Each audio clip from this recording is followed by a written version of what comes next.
Hey, this is David Arancibia, speaker, author, and this is my episode of Boss Talks on the Rooftop. Check it out.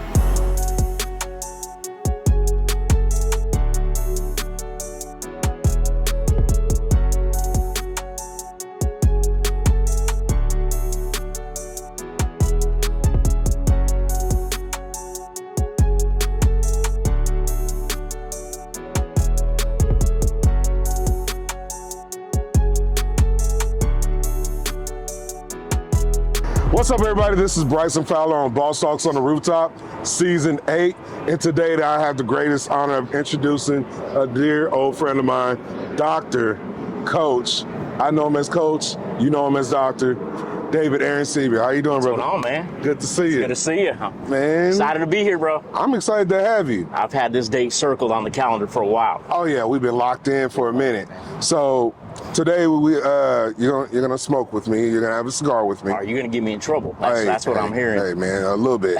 Just a little bit of trouble. Not too much, But, peer pressure, but, leader amongst good. leaders. Anything for my boy right here. Man, I appreciate you. Oh. So, today's cigars are sponsored by Luciano Cigars.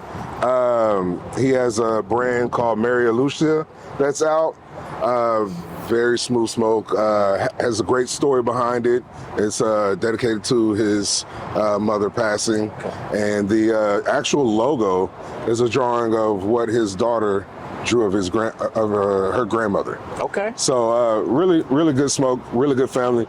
Luciano Cigars. We're going to deep dive into the box here. Luciano, what a great name right there. I know, I love it. I love the name. Luciano. So fun fact right here. So heritage from Cuba.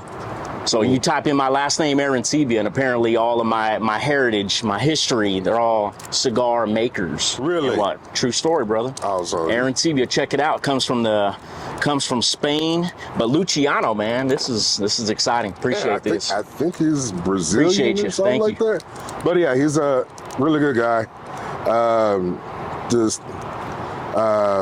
Really poured into us the knowledge of cigars.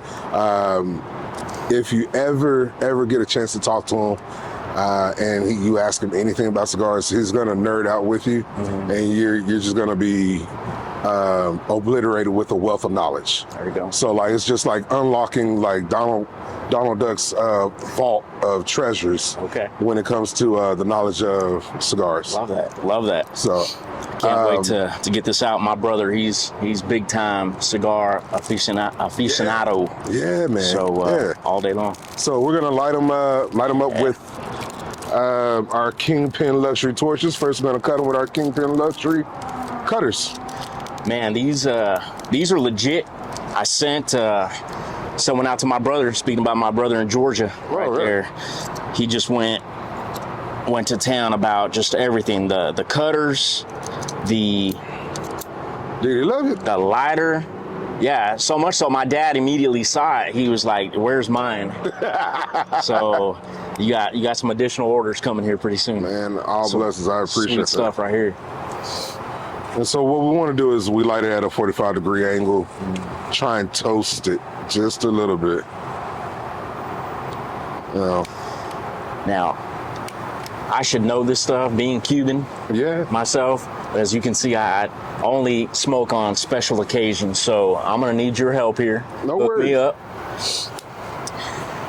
You all don't judge me out there. Don't judge this Cuban out there that's struggling with the cigar. But no worries. So what you're gonna do? Hit me up here. Kind of rotate it around a little bit, just slow. And get you real lit up. There you go. Like I said, special occasions all day long. This is definitely one. I'm excited about this. But you did it to perfection. You're coachable, and I like that. Not my first rodeo, bro. Hey, let's go. So, we're gonna get into you're now published author, right? You've been all accolades, principal of the year, administrator of the year. Go ahead, and tell us a little bit more about your background, because hearing it from you, because I know the greatness that you are, but I need to make sure that I don't miss anything on you. Oh man, no, that's It's a blessing. No, man, this is an honor to be here, Bryson, all day long. So just for those that don't know, David Arancibia, right? Been in education for 23 years now. I'm a speaker. I'm an author now. Just like Bryson's saying, I was able to receive some accolades, which is pretty cool. So I was actually the Texas Principal of the Year, won it for the entire state. And from there, I got to represent this great state of Texas at the national level. And that's where I ended up becoming a finalist, top 3 finalists out of over 90,000 principals in the country. Yeah, man, that's a lot, right? That's a lot. So talk about humbling. It was a pretty sweet honor. And from there, that's what kind of just kicked everything off and really springboarded me to this next journey of writing this book and becoming an author and speaker full time. And it's what I'm doing full time now. But those are a little bit of the accolades. Fun one. I definitely got to plug this one since we're in Dallas right here. So I was actually a finalist for Texan of the Year per the Dallas Morning News. Wow. I was up against Dusty Baker, manager of the Astros, right? The year they went to the series and all, and cheated and do it all. But we won't talk about all that stuff. No, it was. But we ended up getting them though. Yeah, we did. We got them last year, so yeah. So that was pretty cool, man. Yeah, we did. We took them. Go Rangers, right? Yes, sir.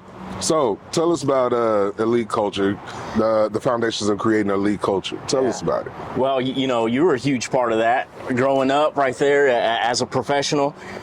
So I started off in education, like I mentioned, 23 years ago. Straight teaching, coaching, high school ball. Right. And then I bounced around, so I went Kaufman High School, Lancaster High School, and then where I met my boy right here, Bryson, at Irvin MacArthur High School. I was Go Cards. That's right, Go Cards. There for 4 years, and then jumped into administration, and I actually became an athletic coordinator for a few years at a campus right there in HEB ISD, and then went to Grapevine Colleyville ISD, became an administrator again, got back into that game. So I tell you all that to say that along the way we had some pretty cool experiences. Being a part of the football team, amazing football team that we had at Irvin Mac. We had a lot of a great success, if you will. A lot of accolades that jumped from there that I was able to transfer over. And see, now you're telling everybody like where I'm truly from, because everybody asks, where are you from? We can't pinpoint the accent. And I'm like, from Irvin. And telling on you, man. I'm from Irvin, and here you go. Like, he went to back. I'm like, they're gonna be able to look me up and really see. You see what you're all about, right? You're like, I'm not having David back ever again, right here. Yeah, dude. And so that was it, man. Kind of just fast forward. We had a lot of success as athletic coordinator. We actually ended up winning more championships of all the sports and combined in the history of the school, dating back to 1959. Wow. As an administrator, principal, we took our school to the absolute highest levels, and with that, we got all kinds of accolades and recognition for the great work that the team did. Not anything I did. I just helped lead the way, right? Man, it doesn't work without you guys, though. I always tell people, like, hey, you should really take it easy on your administrators and your schools. Take it easy on your teachers in your schools. Think about this. They got 25 of you. like if I imagine like 25 of me in a classroom, and I know how crazy I was in school, and my other counterparts. You weren't too bad. I wasn't too bad, but I'm just saying there's other people that were horrible. I was not his position coach. That's why I can say that. I ran a lot. So whether it was my fault or not, I ran a lot. But just putting that in that perspective for parents coming up throughout the community to get more involved in the school, so absolutely. we're all working together as a community, not working against each other in these school systems. That's exactly right. So and that's it, and that's what this is all about right there. It's about bringing everyone together, right, to become a community, to become one strong, solid team, and that's when you can reach the highest levels of success. And obviously, man, and ultimately, that's what the book's all about, brother. Right. Yeah. So tell us about the first pillar, right? Oh, you're getting into the book. Yeah, I'm gonna get into the book, because I like it. some of the people are gonna buy this. All right. Because they're getting some of the meat from it. Yeah. Tell me about the first Yeah, one. so basically elite culture, it's all about, if you're going to do something, you might as well be the best that you can possibly be as an individual, right? Bringing your own strengths and talents and whatever it is that you're doing, because we all have unique strengths and talents, and we all have gifts, and it's might as well bring those to the top and be the absolute best with those gifts possible. So the book is basically talking about, hey, whatever mission, whatever vision, whatever road that you're on, go about it with the best intentions, have high standards, and that's pillar one, having high standards. And that's when, hey, we're all here and doing something collectively together, whatever that may be, right? So in the school setting, we all want our kids to have the absolute best education possible. Right. And so that was our mission, if you will. And we're going to, have these standards that if we're going to be the best, like, we've got to do certain things. We got to be great in the classroom. We've got to, all the different things that comes with it. And that's pillar one. Right. So pillar two, then, just jumping into the book right there, is what's that environment look like? Right. Is it positive? Is it negative? You're not going to be able to achieve great levels of success, at least in my experience, with a really negative environment. Like, people don't want to be there. People don't want to be there. That's not good. That's not good for the team. That's not good for the school. That's not good for anyone. Right. And it's applicable in businesses, right, that have those teams. So what does that environment look like? Are people engaged? Are they locked in? What do you bring to that table, right? So that's really ultimately what the book's about right there. And of course, a lot of things that go into it as well. Right. So when you're trying to get people to buy in, as we talked about how Nick Saban has people able to buy into him, but it took time for him to gain that equity from other people to buy into him. Yeah. So what does that look like for you going into a Louisville ISD? Yeah. So with when I get the opportunity to speak at different places, I really talk about that engagement piece, right? And I just basically help remind people, hey, you're there for a reason. What's that reason? What does it take to be the absolute best in that regard when we're talking about, whatever that be? In this case, schools, right? So that means, great teaching. Kids are having to be present, they're locked in, and it's okay to have fun. That's kind of a little bit different element. I get to go all over the country and speak and see different philosophies, but that's one element I sometimes don't hear. Like, hey, it's okay to have fun. Like, we want to be in a place where, people are enjoying the atmosphere. And if kids are enjoying the atmosphere, if teachers are enjoying it, if staff's being collegial and being positive with one another, that just creates a great environment, right? So it's more of a reminder of, hey, here's our mission, and how are we going about it? So it's more, people know what to do. Right. It's just reminders and inspiring them and motivating reminding their why, if you will, why we do what we do.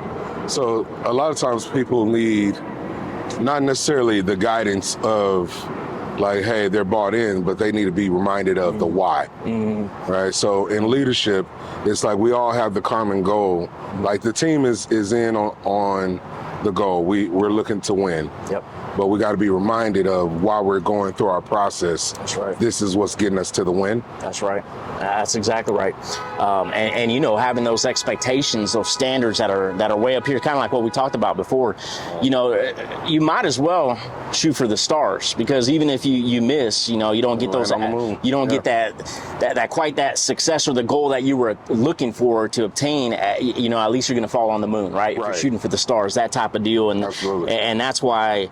I truly believe if you're going to do something, do it at the highest level, do it the best of your ability, and, produce those, let people see your strengths and your talent shine, because they're going to see things that are uniquely different in you, uniquely different in you.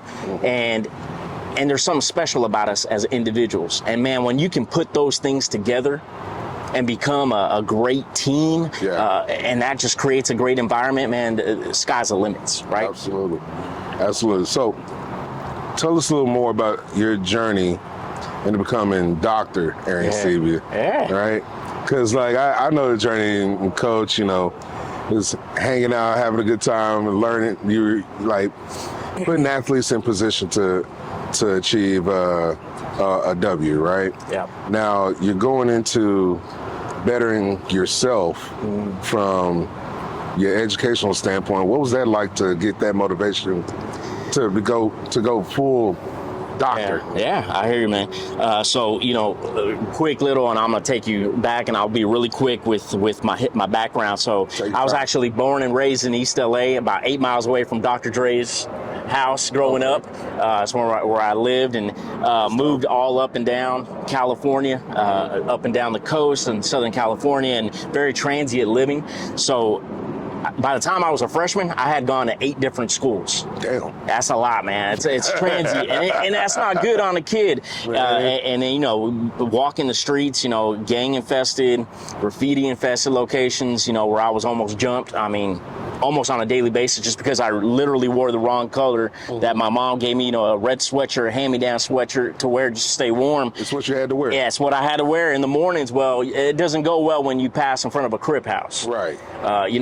It's just, it's not good. Right. So, I had my brother's really good friend was killed. Same type of alleyway that I'm describing there that I would walk through just to go to school, back and forth. So all that to say, it's just really turbulent growing up. But when I got to high school, I got into football. Right. I got into baseball, some track, and that really motivated me to want to work with individuals and kids at that age, right, the high school level. So I knew then that I wanted to do something different, because I didn't want to live in poverty like I was used to. Right. I was actually homeless my 5th grade year. I mean, we lived in a Motel 6. Oh, wow. Yeah, so I come from nothing, and I didn't want that for my kids. Right. I didn't want that for my life growing up as an individual, as an adult. So I knew I needed to do something, and I kept hearing about this American dream that I would see on TV, like, okay, go to school, and I was just like, what, I want to become an educator. I want to inspire people that were my age at the time in high school, and that's how I got into the college. So that's kind of like a little bit of my background right there, and again, kind of wanting to be the best. There is no higher degree than a doctorate, so I did the master's, knowing that one day I was going to do a doctorate, regardless of, I'm actually dyslexic too. Really? So reading is not very easy. So I listen to a lot of different things, and when it comes to writing, that's not easy. I want you to know this is love, because I bought the book. Yeah. I'm a big Audible person. Oh, heck yeah, man! I appreciate that. I bought the book and I take my time reading it. Okay. I appreciate it. I've got to do the audio version, man. I've got to speak it in for individuals like us, right? Individuals like me, and that takes a little bit of time. So all that to say, I apologize for the long answer, but no worries. I wanted to, it's a terminal degree. There is no higher degree. Right. Even the medical degrees, doctorals in medical field, there's actually not a higher degree than an education doctorate. Yeah. So I was like, you know what, might as well do it. Right. And so when you got it, was it like a sigh of relief, or was it like, okay, now my real work is going to happen. Oh, yeah. Now we're going to start cooking. Yeah. No, it was definitely a huge weight off the shoulders right in there. So, man, it took 2 years to write it. Yeah. So when I got those accolades that I talked about earlier, Texas Principal and National Principal Year, I had some people asking me about this book and writing it, and like, hey, what is it? What is it that you're doing? And so I was like, you know what? Here it is. So I ended up partnering up with an individual. She was going to publish my book. Great individual, great person. Well, when I was in Washington, D.C., receiving this national accolade, as a finalist and whatnot, that's where I met my publisher. Jimmy Cass is his name. And he saw something in me. He was like, man, I want to work with you. There's something different about you. And that was honor. That was a blessing right there. And he ended up taking it over and became my publisher. And 2 years later, just grinding away, writing every single day, or as much as I could, weekends, holidays. Because honestly, Bryson, you know this, man, if it was easy, everyone would be doing it. Yep. That's right. But yeah, man, it was worth it, and it was just a huge weight off the shoulders when it was done. Man. Yeah. Hey, man, I truly, truly appreciate and commend you for getting it done. I appreciate it. I've been harassed about getting ebook done, because I have several different facets of my entrepreneurship journey. Like, we have the tax business, the roofing business, the cigar accessory line. Yep. We're getting into another venture that's been a pain in my side, but it is what it is. Yeah. But doing the work, man. yeah, You're doing what needs to be done. I love that. But sitting there putting the pen to paper though, that's huge, man. It's motivating me to like, okay, well, I need to get off my hunches and really do it. Yeah, man. So, absolutely not, and you should. And if anyone out there is ever thought about writing a book, here's what I would say to that, Bryson, and I would encourage everyone: just start the process. Right. Even if that's 10 minutes a day. Well, whatever you have set aside, like when you wake up, if that's your time that, you know what, I'm fresh on my mind, I want to just dump some stuff down on paper, cool, do it. Or if it's late at night, right before you go to bed. But whatever it is, whenever that time is for you, just do it and make it a habit. Right. Because the more you do it, just that interest and that compound of time builds up, and then you start to have something. And here's a little trick to the trade, because we're in 2024. Yes, sir. Artificial intelligence, man. The AI is at your fingertips, man. I mean, it's embedded all over our phones. It's in our computers. It's everywhere, and it's free right now. Shoot, I ended up just biting the bullet, and I just paid for it like a week ago to get the 4.0 version. But I say all that to say, dude, use it.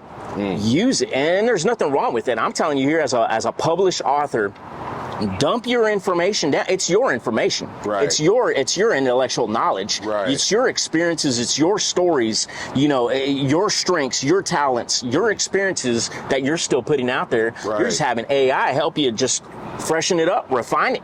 And it's beautiful because it's still your work, right? Right. So, and you know, the next book I write, because I'm already on books 2, 3, and 4. I'm working on different books already. You know, I'm not gonna lie, being dyslexic, that helps me, and I think it would be foolish not to use those tools that are at your fingertips every day. So that's what I do. You know, I put my information down. It's my stuff, right? I put it in, but it helps me clean up the grammar and whatever. There's nothing wrong with that. Absolutely. All day long. So that's what I would say. Just encourage you, just do it. You know, take the time, and, you know, as little time as you need, 5 minutes, 10 minutes a day, whatever it is, that ends up becoming 20 minutes, 30 minutes, 40 minutes, and you'll start rolling. And then you'll see this beautiful product that it just ends up unfolding in front of you. So that's what I would say. Just go ahead and take that time and do it, and use those tools that are out there. Was really powerful to me as far as using AI as a tool. You said it's your intellectual property. Jump into what intellectual property is for you, and what kind of stream of revenue it's been for you. Yeah, so intellectual property. So what I'm talking about is your experiences, your stories, you know, roofing. What you do with roofing, when you came over to the house and you took care of business and you dealt with the customer, right? The relationship, the rapport that you built, the communication that you had with me. There's all kinds of different experiences that are your own, right? And when you talk about those in details, that's your story, that's your experience, that's your information, and that's what I'm getting at with intellectual property. You know, when I'm talking about AI, I'm not saying, hey, write me a book on this, go. Right. Nah, I mean, you can do that. Right. People do that, and that's fine, but when you're talking about something that's authentically yours and that you're giving your own experiences and your information, that's what I'm talking about right there with the AI, with the intellectual property aspect of things. That's what makes it unique in your own. It's Bryson's information, right? Right. And it's just helping you craft it, making it look nice, and you know, you can set it up and help you create a skeleton, if you will. So it's just using those easy tools to help you in that process, and that's where I was really going with that intellectual property. So with the intellectual property side of becoming a new revenue stream for you, what kind of doors has that led up and opened up for you on your speaking engagement? Yeah, so like the actual book itself is, you know, it basically becomes another calling card, right? So I'll get calls and emails and people reaching out through my website like, hey, David, love to have you come speak. And it's because they got their hands on the book and they read it and they saw that there's a framework in it that makes sense, very straightforward, very easy to process and to digest. And from there, man, I just been able able to get those opportunities and speaking opportunities. That's what the book does. It gives you that other opportunity. It's like another business card, right? And it's out there where people that I would have never met in my life, right? You know, they have that access to it because you can get it anywhere, type of deal. So that's how it's helpful in that regard. Does that answer the question? Is that where you were going with that? Yeah, it phenomenally did. Okay. So the cigar you're smoking is by Ron Harper. It's part of the Luciano branch. Ron Harper is Bulls champion. I think five or six championship rings with the Bulls. That cigar has a Mexican San Andreas wrapper, one of my favorite quality sticks.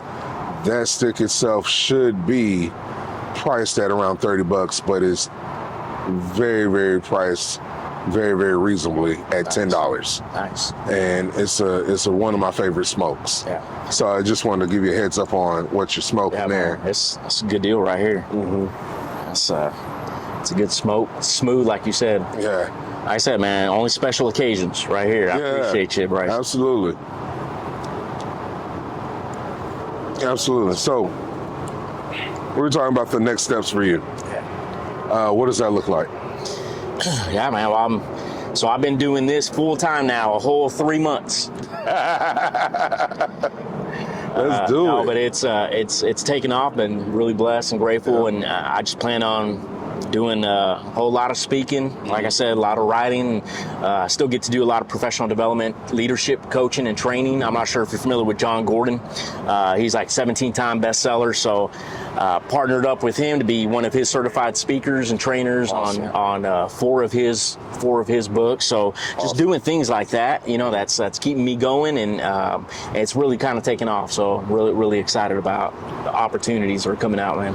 Man, I'm looking forward to the many blessings coming your way, and Appreciate it. And more coming down the pipeline for you. How can we get a hold of you and connect with you? Yeah, I'd love to connect with you all. DavidArancibia.com. That's the easiest way. If you just Google my name, David, you start typing in AREN, it pops right up. David Arancibia. It's all out there. My website has everything, all my socials, everything, my contact information, and love to connect.